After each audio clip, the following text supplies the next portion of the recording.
بسم الله الرحمن الرحیم. صلی الله علیک یا سیدی و مولای یا ابو عبدالله. آقا سلام علیکم. سلام عرض ادب. فدات بشم. خدا قوت. زنده باشید ان شاءالله. عزیز ارادتمندم. سلامت باشید. خیر باشید. بزرگوار است.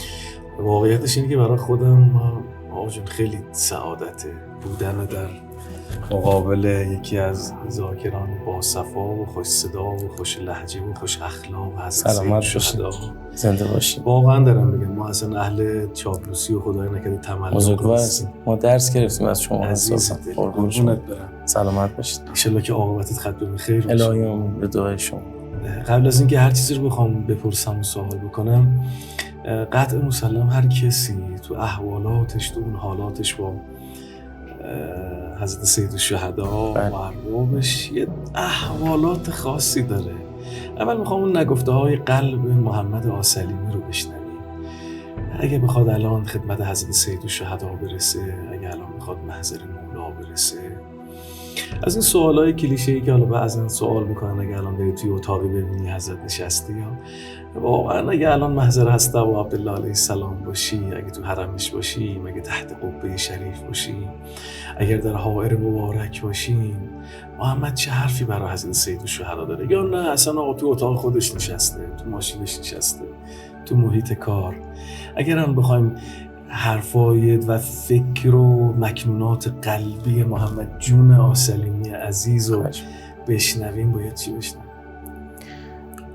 والا از بحث کلیشه‌ای که شما فرمودید یه بحثی خلاصش توی کلمه، توی جمله، هرچی شاید ازش بخوام که منو به خودش ملحق کنه، به هر مدلی که هست خلاصش منم ببر، ما هم کنار آقا باشیم اونطوری که شایسته است. توی شعرها، توی حرفا، توی نوحا، توی خلوتها آدم حرفای زیادی میزنه. خلاصش به نظر من همین میشه که ما وصل چیم. ما رو مثل جدا نکن. مثل وهب. ما شاید پیشینه ای نداریم در خونه امام حسین که شاید نیست، حالا دست خالیم حقیقت در محضر سید الشهدا. ایشون آقایی کنه، ما رو به غلامی قبول کنه انشاءالله. من اگه بخوام، من امروزی، من جوانی که تو خیابون دارم راه میرم، با مردم معاشرت دارم، مهمونی‌ها دارم میرم، مراکز خرید، تو بازارها، تو پاساژها، این ور اون ور داریم با رفقام میریم گشت و گذار میکنیم. واقعیتش اگه بخوام به چشم حضرت بیام، اگه بخوام یه مرتبه از اون نگاه‌هایی که حضرت به هور کردن، به وهب کردن، از اون نگاه‌هایی که به جناب زبیر کردن، از اون نگاه‌ها بخوام به من بکنن، باید چیکار کنم؟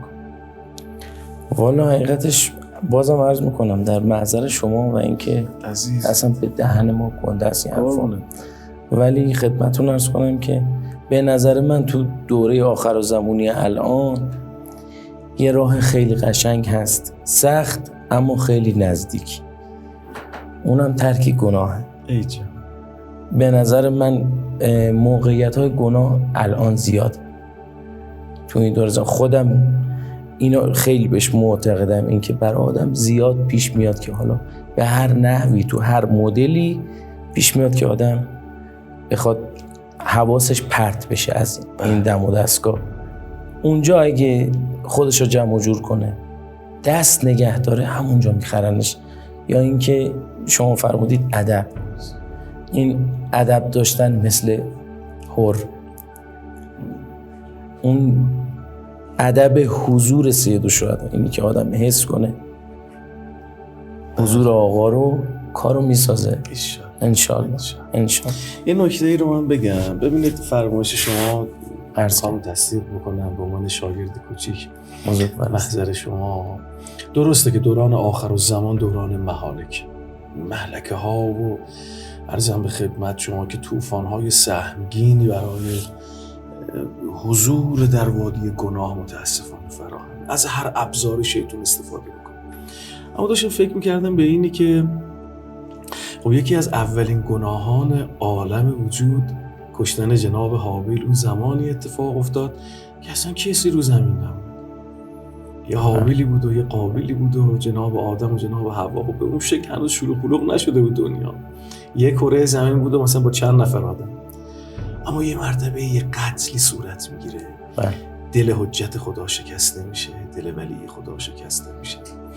از زمان هبوط آدم ابوالبشر روی زمین این بساط گناه و شرک و کفر همه جوره بوده. خب الان یه شکل دیگه به خودش گرفته. الان دیگه یه جورایی انگار شیطون یه شالوله انداخته توی یه کوچه‌ای، توی یه خیابونی، بعد توی همه خونه ها انگار لوله کشی گناه شده. یه جورایی بالاخره همه درگیر شده. اما اینی که فرمودی ترک گناه. خب من اگه الان یه مرتبه بخوام دلم بیفته که بناس فرمودید این کار کنه ما رو بخر، منو بخر، تو وادی خودت بیفتم. خب یه کاری کن پس گناه هم نکنم که به چشمت بیام. اگه جوونی الان بخواد از محمد جون آسلیمی سوال بکنه و بپرسه که بالاخره تو خیابون، توی کوچه، توی دانشگاه، توی تاکسی، تو مترو، تو ماشین، تو اتوبوس، بالاخره دل دیگه و چشم دیگه، چی کارش کنیم که اصلا یادمون بره؟ چی کار کنیم که نبینیم؟ یه مصرع شعر هست که میگه، یه بیت میشه، میگه که بعضی از وقتها برای دلم قدر یک آه روزه میخوانم. بعضی موقع تو اتوبوس اینور اونور اگر هر سمتی ذهن بره، روایت داریم که به گناه زیاد فکر نکنید که به اون سمت کشیده میشید. همین برعکسش هم هست.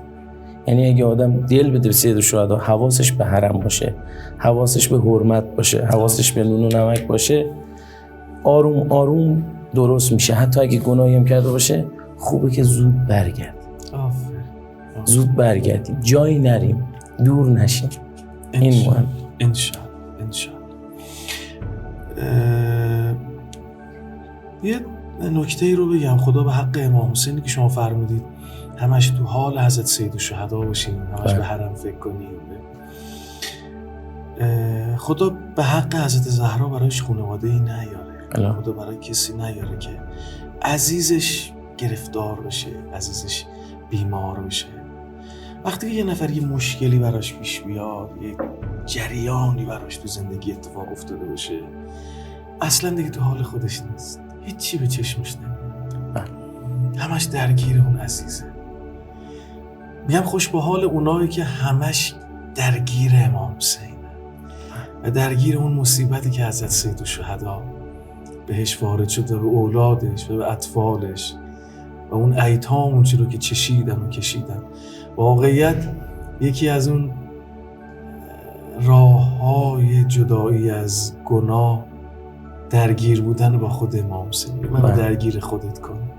خدا کنه انشالله همیشه درگیر باشیم انشالله.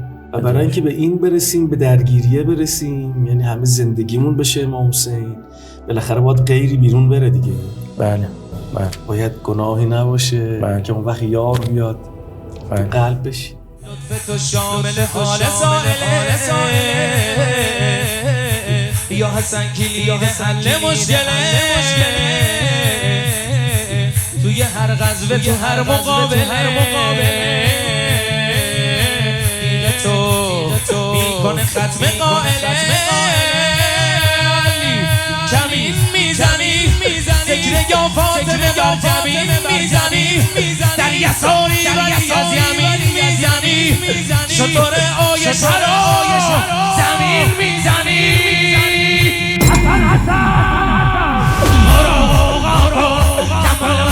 حسن حسن الویسا علی مانا مرا بلوا مرا تو میدون اون زن و رسوا مولا حسن مولا. شما یه سرمایه‌ای. بذارید از اینجا شروع کنم. شاید خیلی ها دلشون بخواد بدونن که محمد جون آسلیمی از کجا شروع کرد، چی شد تو وادیش، سبک و شعر و عرضم به خدمت شما که ذاکری اهل بیت. اولی که از کی شروع کردی محمد جون؟ من از 9 سالگی اولین بار بود که کلاس سوم ابتدایی. ماشاءالله. دیگه به قول معروف خدا رحمت کنه پدر بزرگم. خدا پدر بزرگم بودیم. یه نوحه‌ای نوشتم توی برگه آسه هم نوشتم. مثل عربا که بزرگ نیست. بعد شروع کردم تو خونه خوندن. خب خونه پدر بزرگ معمولا شلوغ محرم میره این اتاق میره. همه رفت و آمده بود. من شروع کردم توی اوج این رفت و آمده خوندن از روی اون نوحه. بعد اینکه پدر بزرگم گفت اگر میخوای هیئت امام حسین بخونی بهت یه جایزه‌ای هم میدم، ولی الان شلوغ اینجا نه، هیئت بخون. گفتم واقعا میخوام بخونم. من گفتم. بعد همون شب آقا ابوالفضل بود.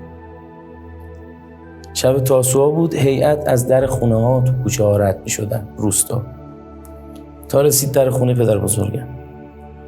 اونجا من یه لحظه نگاه کردم خودم رو دیدم که برگ آسه دستم، همون روی دوشه یکی از مداحهای همون هیئتم شروع کردم به خوندن.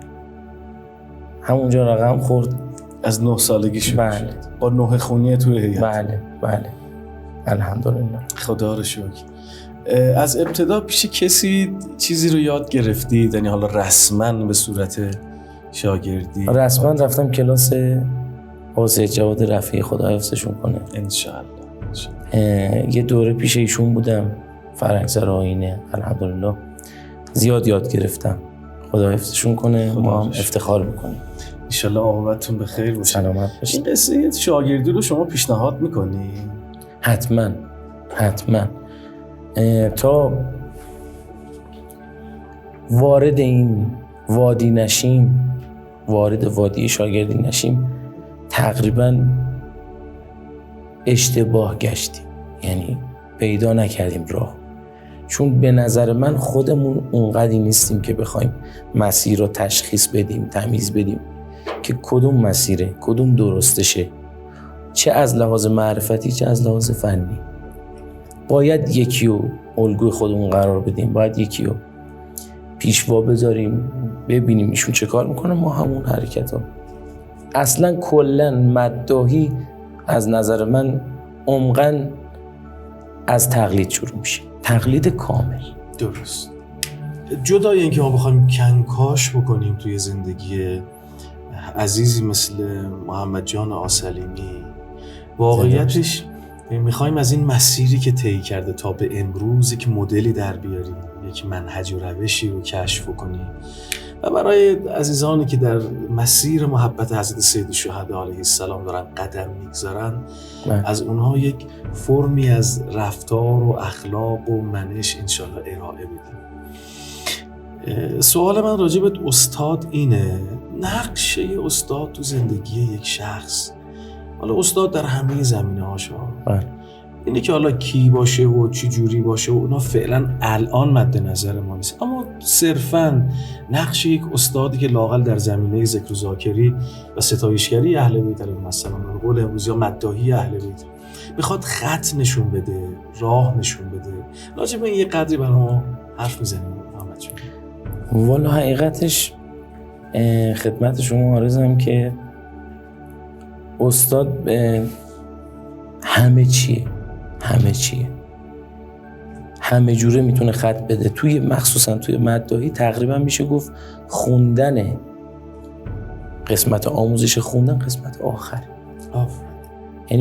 یعنی ته کار، جلوه کار خوندنه که دیگه گل کاره، ولی خیلی پیشینه داره، خیلی قبل داره که اونو ما باید یاد بگیریم. اخلاق، منشه، روش، توسل، اون حالات ارتباط و اتصال با اهل بیت، اتصال دلی، این که چجوری وصل شیم، چجوری ازشون بخوایم. بعد برمیگرده مرحله آخر به خوندن که دیگه اونجا اگه اینا همش مرحله و قشنگ پیش بره، خوندن سخت نیست، وصلی دیگه اونجا که میرسه منتظر این نیستی که اگر میخونی کسی گریه کنه.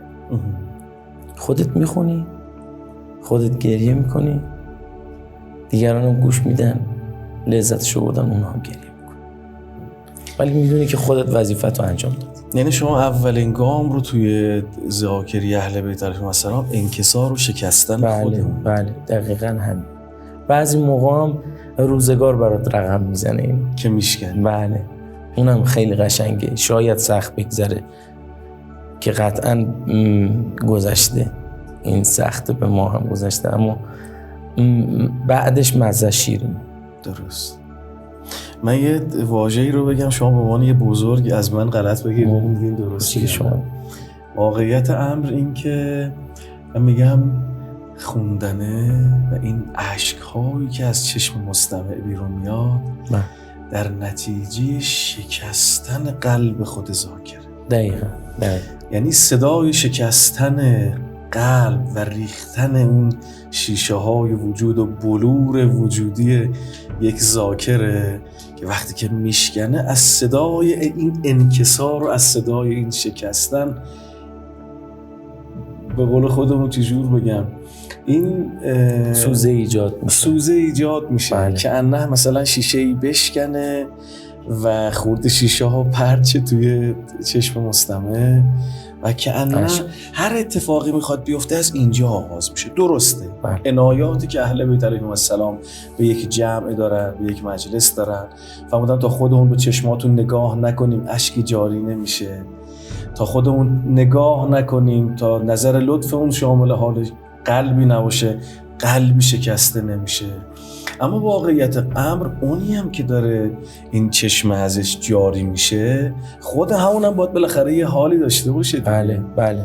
پس همه چی برمیگرده سر انکسار خود ذاکر. بله همش برمیگرده. پس فرمایشی که شما یه نکته رو فرمودید، آخرین چیزی که به درد ما میخوره صداست. بله. یعنی قبلش یه راهی داره، این راهه باید طی بشه، بیاد تا برسه حالا تازه مرحله خوندن شروع بشه. بله. هستن کسایی که من تو قم، تهران، تو خود همین عراقمون داشتیم، کسانی که مایه‌های صدایی به قول امروزی‌ها نداشتن. الان هم همینه. الان هم هست آقا. دیدم حتی خاطراتشون اگر بخواد مثلا بگردید هست داخل اینترنت پیدا میشه، اینکه طرف خودش خاطره تعریف کرده این که من میخواستم هر جا بخونم نمیذاشتن چون صدا نداشتم، بعد رفتم رو هم زدم، یک بارم خوندم تا دیدن صدا اینطوری دیگه نذاشتن بخونم. یه شب دلم شکست و مادرم اینو دید که من گریه کردم، گفت چی میخوای من؟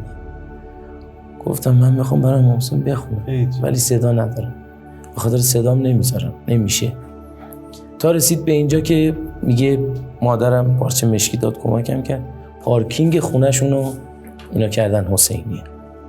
تا الان شاید عرض کنم خدمتون که ایشون که این خاطره رو تعریف کردن الان خودشون صاحب سبک روزن، یعنی یه مدلی خوندن شاید اولش کسی نپسندید ولی انقدر در عین این که صدا تنظیم نیست، صدای تنظیمی نداره، انقدر این صدا سوز داره به شدت گیرا و خیلی از الگوهای شعری من از خوندن ایشون گرفتم. تنها بودم گوش کردم، دلم شکسته به اون مطلب، همونا پیاده کردم داخل شعر به لطف امام حسین.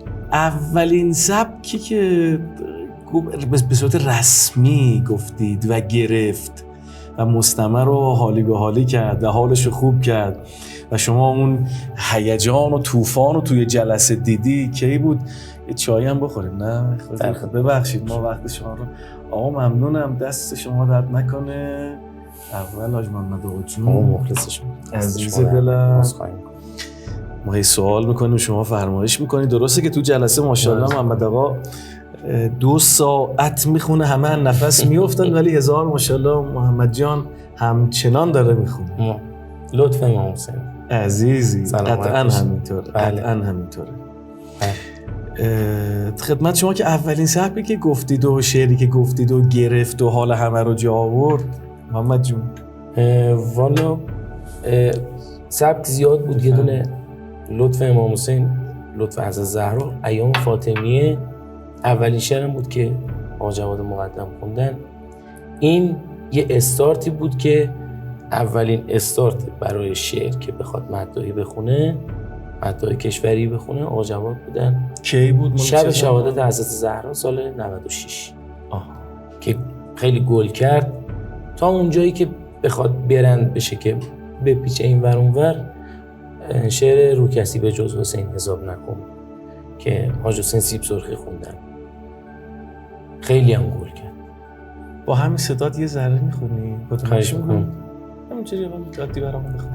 دنیا ارزشی نداره سینه زن، خودتو برا کسی خراب نکن، بهترین رفیقتم یه روز میره، رو کسی به جز حسین حساب نکن.